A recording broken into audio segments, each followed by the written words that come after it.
Best varicose veins చికిత్సనే పొందండి. నొప్పి లేని చికిత్స కోసం సంప్రదించండి ఎబిస్ హాస్పిటల్. నమస్తే రమగారు. నమస్తే జయ. రమగారు, కార్తీక మాసంలో పౌర్ణమికి ప్రత్యేకమైన స్థానం. ఈరోజు మనం 365 ఒత్తులు వెలిగించుకుంటాము. ప్రత్యేకంగా కొన్ని పూజలు కూడా చేస్తారు కదా రమగారు. అవును, పౌర్ణమి యొక్క విశిష్టత. కార్తీక మాసమే అత్యంత విశేషమైన మాసం. నెల రోజులు చేసుకుంటాం. మొన్న ఎప్పుడో ఎవరో గురువు గారు చెప్తున్నారు, వినాయకుడికి 9 రోజులు చేస్తాం, మా అబ్బాయికి చేశారు నాకు చేయరా అంటుంది వాళ్ళ అమ్మ, అందుకని ఆమెకి ఉండమ్మా నీకు కూడా 10 రోజులు చేస్తామంటాం. మా ఆవిడకి మా అబ్బాయికి చేశారు మాకు చేయరా అంటాడు ఆయన, వాళ్ళ నాన్నగారు ఆయనకి నెల రోజులు చేస్తాము, తర్వాత వీళ్ళు ముగ్గురు అయిపోయాక మేనమా వస్తాడు నన్ను వదిలేస్తారా అంటే ఆయనకి ధనుర్మాసం చేస్తామని. నిజమే కదా మరి. నెల రోజుల పాటు చేసుకుంటాం కార్తీక మాసం. నెల రోజులు ఇప్పుడు శ్రావణంలో ఎట్లా పర్వదినాలు పండుగలు పూజలు ఉంటాయో అది ఆడవాళ్ల పండుగగా కనపడితే శ్రావణం, కార్తీకం సార్వజనీయమైన పండుగ. అన్ని రోజులు కార్తీక మొత్తం నెల రోజుల్లో ఒక్క రోజైనా నది, చెరువు, దిగుడు బావి, మామూలు బావి, చేతి పంపు నీళ్లతోటైనా సరే, ఒక్క రోజైనా ఓవర్ హెడ్ ట్యాంకు కాకుండా, ఒక బకెట్లోంచి చెంబుతో ఎత్తి పోసుకోకుండా, భూమిలో నుంచి వచ్చిన నీటిలో మునుగుతావో ఎత్తి పోసుకుంటావో, ఒక్కరోజు చేసిన ఈ సంవత్సరం అంతా నువ్వు చేసిన చాలా పాపాలు పోతాయి. అది కూడా ఏమిటి, సూర్యోదయాత్ పూర్వం తెల్లవారుచామున ఒక్కనాడైనా శివాలయానికో విష్ణువాలయానికో వెళ్ళు. ఒక్కసారైనా ఒక్క సాయంకాలమైనా శివాలయంలోనూ విష్ణువాలయంలోనూ మీ ఇంటికి దగ్గరలో ఏ ఆలయం ఉంటే అక్కడ ఒక్క దీపం పెట్టు. ఒక్క చోట దేవాలయంలో 10 నిమిషాలు పట్టి చిన్న సేవ అయినా చెయ్యి. పొట్టిగా ఏదో పని చేసుకుంటూ కార్తీక పురాణం విను, చాలు నీ జన్మ ధన్యమైపోతుంది. కార్తీకం అంత విశేషమైంది. ఈ నెలలో నువ్వు ఏదో చిన్న దానం, అరటిపళ్ళు కొనుక్కున్నావు ఒక 1 డజను, ఎవరో ఒకళ్ళు చేయి జాపారు, ఒక పండు తీసి చేతిలో పెట్టావు, మహాద్భుతమైన దానం. ఏదో తింటున్నావు అవతల వాళ్ళకి పెట్టావు, నువ్వేదో కొనుక్కున్నావు ఇచ్చావు, ఓ పావలా ఇచ్చావు, 10 పైసలు ఇచ్చావు, అయినా కూడా అవును అవన్నీ మహోత్కృష్టమైన దానాలుగా పరిగణించబడతాయి. ఈ నెల అంత ప్రత్యేకమైనది. ఈ నెల అంతా ఇంతే. ఇందులో ఈ పౌర్ణమి నాడు ఉపవాసాలు ఒకటి ప్రధానమైన నియమం కనపడుతుంది. ఈ నెలలో ఓ రోజు ఉపవాసం ఉన్నా చాలు. నెలంతా ఉపవాసం అంటే మరి మహత్తరంగా ఉంటుంది. కార్తీక ఉపవాసాల సంగతి మళ్ళీ చెప్పుకుందాం తప్పకుండా. ఈ పౌర్ణమి నాడు విశేషం ఏంటంటే, పౌర్ణమి నోములు చాలా మంది కనిపిస్తాయి. కేదారేశ్వర వ్రతం అని చేసుకుంటారు. పౌర్ణమి రోజే పౌర్ణమి రోజు చేస్తే విశేషం. లేదా ఇంకా కుదరని వాళ్ళు సోమవారాలు ఏకాదశులు ఎప్పుడో ఒకప్పుడు చేస్తారు. పౌర్ణమి నోములు విశేషంగా పగలు ఉపవాసం చేసి సాయంకాలం నోము చేసుకుంటారు. నోములు లేవు మనకి, ఎవరైనా సరే పగలు ఉపవాసం ఉండి సాయంకాలము దీపారాధన చేసుకోవటం. ఈ దీపారాధనకి ఏం చెప్తాం, సంవత్సరం అంతా దీపారాధన చేయలేని వాళ్ళు, చేసేవాళ్ళు కూడాను, మేము రోజంతా ప్రతిరోజు చేస్తామండి మేము చేయక్కర్లేదా అంటే అలా ఏం లేదు, ఎవరైనా చేసుకోవచ్చు. చేయని వాడికి స్పెషల్, చేసేవాడికి ప్లస్, అది అంతే. ఈ 365 ఒత్తులని ఆవు నేతిలో నానబెట్టి మధ్యాహ్నమే చక్కగా కొంచెం కొస నలిపి ఒక చిటికెట్ కర్పూరం అంటించి వెలిగించి ఆ 365 ఒత్తుల జ్వాలని భగవంతుడికి సమర్పించుకోవాలి. సాధారణంగా ఇంటికి ఒకటి చాలు. చాలా మంది ఏమనుకుంటారంటే భార్యకు ఒకటి భర్తకు ఒకటి అని పెట్టుకుంటారు. నా వరకు నేను చెయ్య.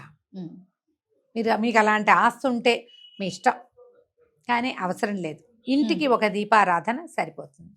పిల్లలు ఇప్పుడు మనం వెలిగిస్తున్నాము, భర్త పిల్లలు కూడా పక్కనే ఉండి వాళ్ళు కూడా ఆ జ్యోతికి నమస్కారం చేసుకుంటే సరిపోతుంది. ఇంటిల్పాది చేసినట్టే మనం గోత్రనామాలు చెప్పేటప్పుడు ఇంటి యజమాని నామని చెప్తే సరిపోతుంది కదా. మగవాళ్లే వెలిగించేందుకుంటే ఏర్పాటు ఆడవాళ్ళు చేయండి, దీపం మగవాళ్ళు వెలిగిస్తారు, సరిపోతుంది. ఈ 365 ఒత్తులు వెలిగించి తులసి దగ్గరో లేకపోతే మన పూజా స్థానం ఎక్కడుందో అక్కడో లేదా దేవాలయంలోనో మీకు ఎక్కడ కుదిరితే అక్కడే చేయాలన్న నియమం లేదు. కొంతమందికి ఇళ్లల్లో ఉంటుంది ఆ పద్ధతి, గుడికి వెళ్ళి పెట్టుకోవాలి అని. వాళ్ళ అత్తగారు ఆ ముందు అత్తగారు అలాగే చేశారు. మీ అత్తగారు చెప్పారు వెళ్ళండి, మీ అత్తగారు ఏం చెప్పలేదు, 365 ఒత్తులు వెలిగించు అన్నారు. మీకు కుదిరితే ఇంట్లో వెలిగించండి, కుదరపోతే గుళ్ళోకి వెళ్ళండి. అది కుదిరితే అది, ఇది కుదిరితే ఇది. ఈ ఒత్తులు వెలిగించి పగలు భోజనం చేయకుండా ఉపవాసం ఉన్నాం కదా, సాయంకాలం ఏదైనా చక్కగా వంట చేసి పెట్టుకుని అదంతా స్వామికి నివేదన చేసి పరమేశ్వరుడికి లక్షణంగా భోజనం చేయండి. ఈ కార్తీక పౌర్ణమి నాడు ఇంకొక విశేషం చేసుకోవచ్చు మనం. ఇది ఒక పద్ధతి, ఇది అందరూ పాటించే విధానం.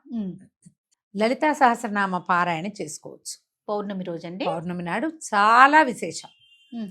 విష్ణు సహస్రనామ పారాయణ కూడా చేసుకోవచ్చు. మామూలుగా కార్తీకంలో మనకి ప్రధాన దైవం ఎవరి కోసం చేస్తాం కార్తీకం అంటే, నువ్వు సింపుల్ ఆన్సర్, నువ్వు శివుడు అని చెప్తావు. కానీ కార్తీకంలో సంకల్పం ఏం చెప్పబడుతుంది? కార్తీక దామోదర ప్రీత్యర్థం శివాభిషేకం కరిష్యే. అంతే, కార్తీకుడు దామోదరుడు కూడా. కార్తీకంలో అసలు దామోదరుడే కార్తీక దామోదరుడు. ఈ సమయంలో ఉన్నవాడే విష్ణువు. ఆయన పేరుకి, ఆయన ప్రీతి కొరకు శివుడికి అభిషేకం చేస్తాం. ఆయన ప్రీతి కొరకు లక్ష్మీదేవి పూజ చేస్తాం. ఆయన ప్రీతికే తులసీధాత్రి కళ్యాణం చేస్తాం. అవును, ఆయన ప్రీతికే దీపం వెలిగిస్తాం. అన్ని సంకల్పాలకి కార్తీక దామోదర ప్రీత్యర్థమే చెప్పబడుతుంది. కార్తీకంలో చేసేటువంటి అన్ని రకాల ఆరాధనలు కూడా ఇద్దరికి శివకేశవ అభేదంగా వెళ్తాయి. అవి వాళ్ళిద్దరికీ తేడా లేదు. శివారాధన విస్తారంగా చేసినా అది ఆయన దామోదర ప్రీత్యర్థమే అనేది చెప్పబడుతుంది. కాబట్టి మనం విష్ణు సహస్రనామం చేసుకోవచ్చు. లలితా సహస్రనామ పారాయణ చాలా అద్భుతమైన ఫలితం ఇస్తుంది. మనకి శరత్కాల చంద్రుడు పెద్దవాడు. శరత్ పూర్ణిమ వచ్చింది, మొన్న ఆశ్వేజ పూర్ణిమ వచ్చింది. ఆశ్వేజ పూర్ణిమకి చంద్రుడు పెద్దవాడే, కార్తీక పౌర్ణమికి కూడా చంద్రుడు పెద్దవాడు. ఈ కాలమే పెద్ద చంద్రుడి కాలం. మరి అలాంటప్పుడు ఇంకా సుప్రసన్నంగా ఉంటుంది అమ్మవారు. అవును, దీంట్లో చంద్రబింబాల్లో అమ్మవారిని భావించి వెండి పాత్రలో అంత పాయసం చేసి, క్షీరాన్నం చేసి, పాయసం అనగానే మీరు సగ్గుబియ్యం సేమ్యా అనుకుంటారు, కాదు, క్షీరాన్నమే, ఏమనాలి, పరమాన్నం తయారు చేసి వెండి పాత్రలో పెట్టి అది నివేదన చేసి దాన్ని ప్రసాదంగా తీసుకోండి. అది చేస్తాం, ఇది చేయలేము అన్నా పర్వాలే, అది ఇది చేసుకుంటామంటే మహత్తరం.